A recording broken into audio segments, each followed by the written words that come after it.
Friends, இன்றைக்கி 24வது நாள். என்ன ஹேர் பேக் போட போகிறோம்னா, உருளைக்கிழங்கு வச்சு தான் ஹேர் பேக் போட போகிறோம்.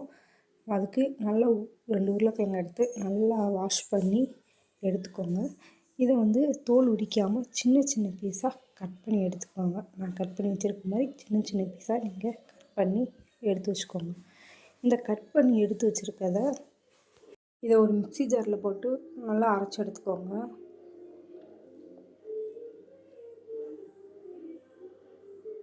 இதில் கொஞ்சமாக தண்ணி சேர்த்து இன்னும் கொஞ்சம் நல்லா மையாக அரைச்சி இதை எடுத்துக்கோங்க. இதை நான் மையாக நல்லா அரைச்சி எடுத்துட்டேன். இதை இப்போ தனியாக ஒரு இதில் நம்ம ஃபில்ட்ரு பண்ணி எடுத்துக்கிடுவோம். இதை நான் ஃபில்ட்ரு பண்ணி தனியாக எடுத்துட்டேன். இதை எப்படி யூஸ் பண்ணணும்னா, நீங்கள் ஹேர் வாஷ் பண்ணுறதுக்கு ஒரு 20 நிமிஷத்துக்கு முன்னாடி நல்லா ஹேரில் அப்ளை பண்ணிவிட்டு 20 நிமிஷம் நல்லா ஊற விட்டுட்டு அப்புறம் நார்மல் வாட்டரில் நீங்கள் ஹேர் வாஷ் பண்ணாலே போதுமானது. தேங்க்யூ.